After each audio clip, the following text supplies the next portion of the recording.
Bonjour les secondes, je me suis arrêtée là dans la vidéo numéro 2 sur l'organisme cellulaire pluricellulaire aux différentes échelles. Je vous avais montré les différents mots-clés à savoir utiliser. Je vous demande donc de savoir distinguer les différentes échelles du vivant, molécules, cellules, tissus, organismes, organes. Il faut les identifier. Voici les mots-clés. Vous avez matrice extracellulaire, la paroi, le tissu, l'organe, la cellule, l'organite et surtout la spécialisation, c'est-à-dire la fonction de la cellule. Je vous demande donc maintenant de faire des exercices. Vous êtes toujours sur la fiche de cours numéro 1, exercice numéro 6, page 31, uniquement la question 2. Il s'agit de comparer deux cellules. Appuyez sur pause et faites votre exercice. Je corrige. Alors, on vous demandait de préciser de quelle structure cellulaire particulière vous avez observé et de le mettre en relation avec la fonction. Allons-y. Voici donc une cellule de foie humain, c'est-à-dire un hépatocyte, et je vois tout de suite tout un tas de petites structures rondes que l'on a appelées dans le texte des mitochondries, et on associe la fonction ici. Elle absorbe de l'oxygène et donc elle va produire avec cet oxygène et la dégradation des métabolites, elle va produire de l'énergie. Dans cette deuxième cellule, il s'agit d'une cellule végétale. Vous trouvez ces structures arrondies. En fait, vous les avez déjà vues au microscope optique. Il s'agit des chloroplastes. Vous vous rappelez les petites boules vertes qui contenaient de l'amidon? Et oui, effectivement, c'est le lieu de la photosynthèse. Photosynthèse, synthèse de matière organique à la lumière. Passons maintenant à l'exercice numéro 10, page 33. Appuyez sur pause pour pouvoir lire l'exercice et le faire. Alors, il s'agit des stomates. Dans la question 1, on vous demande les particularités de cette structure. J'observe déjà un trou au milieu de deux cellules en forme de haricot. Ce sont donc des cellules spécialisées qui ont un rôle et je vais aller chercher ce rôle dans le texte. Alors, elles sont munies d'un orifice que l'on appelle l'ostiole qui permet d'absorber du CO2, elles sont à la base de la feuille, tout en régulant l'évaporation de l'eau. Dans la question 2, montrer que le fonctionnement des cellules stomatiques permet à la feuille de faire entrer du CO2 tout en limitant les pertes d'eau. Et oui, effectivement, il y a certaines fibres de la paroi qui ont une orientation radiale. Elles sont dessinées ici en petits tirets. Une orientation radiale, ça veut dire un peu comme les roues d'un vélo. Et elles vont servir au gonflement d'eau de la cellule. Donc la paroi, ça va s'amincir. Avec cet amincissement, ça va tirer sur les fibres de cellulose et du coup, ça va ouvrir l'ostiole. Je vous demande de me rendre une évaluation par groupe de 2. Ce sera à me rendre personnellement. Pour la fête de la science de votre lycée, vous avez réalisé une affiche présentant par ordre décroissant de taille les niveaux d'organisation du monde vivant avec leur ordre de grandeur. Donc cette affiche, vous me la ferez au format A3. Vous devez distinguer les niveaux d'organisation, les classer par ordre décroissant et par ordre de grandeur. Vous trouverez les documents correspondants dans le livre scolaire. La capacité est de distinguer les différentes échelles du vivant tout en donnant l'ordre de grandeur de la taille. Les indicateurs de réussite seront avoir classé les échelles du vivant en utilisant un vocabulaire approprié, avoir estimé l'ordre de grandeur de chacune d'elles avec l'unité appropriée et avoir réalisé une affiche qui soit claire, attrayante et lisible de loin. Alors, je vous demande d'observer ces cellules, sachant que toutes les cellules issues de la division cellulaire sont identiques, avec le même nombre de chromosomes, avec le même patrimoine génétique. Comment se fait-il que j'ai des cellules différentes? Alors formulez le problème. Appuyez sur pause et réfléchissez. Donc, ici, vous avez des neurones, vous voyez, en forme d'étoiles. Elles vont servir à la communication nerveuse, au passage du message nerveux. Ici, vous avez les cellules buccales, elles sont plutôt rondes, voire hexagonales. Elles tapissent l'intérieur de notre bouche. Donc, comment se fait-il qu'avec le même patrimoine génétique, on obtienne des cellules spécialisées? Alors, allons-y pour la réponse. Je vais vous demander de lire dans votre livre un rappel du cycle 4, page 22. Et on commence avec le petit 2, les gènes des morceaux d'ADN responsables de la spécialisation des cellules.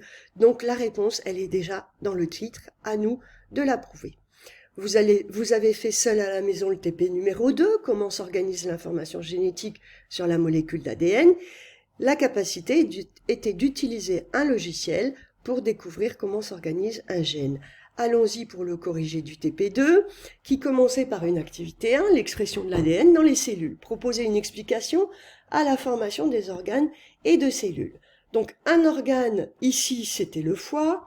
Le tissu et les cellules à identifier, c'était le groupe d'hépatocytes. La spécialité de ces cellules, c'était de stocker du glucose sous forme de glycogène. Et la formation, eh ben, vous avez trouvé plus de 11 500 gènes qui rentrent en activité dans ce tissu, et en particulier 400 qui sont spécifiques au foie. Donc, on a des gènes spécifiques qui codent pour des molécules précises qui vont conférer aux cellules leur spécialité dans des organes qui sont également spécifiques. Dans l'activité 2, l'organisation de la molécule, vous avez découvert la molécule d'ADN. Vous deviez faire un schéma de structure et de composition. J'attendais un schéma de ce style-là. En structure, on a cette organisation en 2 chaînes enroulées en double hélice. Et en composition, vous avez 4 molécules qui se répètent, l'adénine, la thymine, la cytosine, la guanine. Et j'espère que vous n'avez pas oublié les légendes. Vous n'avez pas oublié le titre non plus. Alors le titre, ça peut être la composition de la molécule d'ADN, ou structure et composition de la molécule d'ADN, ou plus simplement la molécule d'ADN. Dans l'activité 3, l'ADN est un langage codé. Normalement, si nous avions été en cours, nous aurions utilisé le logiciel Anagène. Mais je vous ai donné un document Anagène. Donc, expliquez comment 2 gènes peuvent porter des informations différentes. Vous avez 2 chromosomes, le chromosome 3, RHADN, dont le gène code pour un pigment de la rétine, et puis sur le chromosome 11, le gène HBADN, qui code pour la production d'une cellule bêta-globine par les cellules sanguines, et enfin, sur le chromosome, excusez-moi, je vais trop vite. Le chromosome, j'en étais où? Le gène TIR-ADN qui est utilisé par les cellules de la peau pour fabriquer une enzyme qui va servir à la fabrication de la mélanine que vous connaissez déjà. Donc je récapitule, on a des chromosomes différents, chaque chromosome porte des séquences de bases azotées différentes, ce sont donc des gènes différents. Je vous demandais en bilan 3 de proposer une définition pour le mot gène. Voici la définition. C'est une séquence de nucléotides dans un ordre précis, codant pour une protéine. Cette protéine détermine un caractère donné. Donc le gène, c'est le support de l'information génétique. Vous avez en question 2 une expérience à analyser. Donc à l'aide du document 2, expliquez la composition d'un gène et son rôle. Je pouvais voir, faites une pause pour faire votre exercice, je pouvais voir ici la condition expérimentale. Il s'agit d'un fragment d'ADN de méduse qui a été injecté à une cellule œuf de souris. J'observe ici une séquence de bases azotées dans un ordre précis. Cette séquence va coder pour la protéine GFP et cette protéine GFP va elle-même coder pour la couleur verte fluorescente de ce petit souriceau. Donc le gène est une succession de bases azotées dans un ordre précis, codant pour un caractère donné. Vous aviez le résumé 3, page 28 à recopier. Appuyez sur pause pour prendre le temps de recopier ce résumé. Allons-y avec le commentaire de ce résumé. Vous devez connaître le mot nucléotide, donc la molécule d'ADN est composée d'une succession de nucléotides. Attention, ADN, qu'est-ce que ça veut dire? Un acide désoxyribonucléique. Donc c'est un acide qui est associé à un sucre, et nucléique, ça veut dire qu'il se trouve dans le noyau. Mais les barreaux de l'échelle, enfin de notre double hélice, sont constitués d'une succession de nucléotides. Il en existe 4, évidemment, et cet ordre précis de succession de bases azotées s'appelle une séquence. Les séquences sont complémentaires. En face d'une thymine, vous aurez toujours une adénine. En face d'une guanine, vous aurez toujours une cytosine. Je vous demande de faire l'exercice numéro 8, page 32, pour renforcer ce résumé. Appuyez sur pause et faites votre exercice. Il s'agit de faire un schéma. Alors, en face de la cytosine, vous avez posé une guanine, nucléotide complémentaire. En face de la guanine, vous avez posé une cytosine.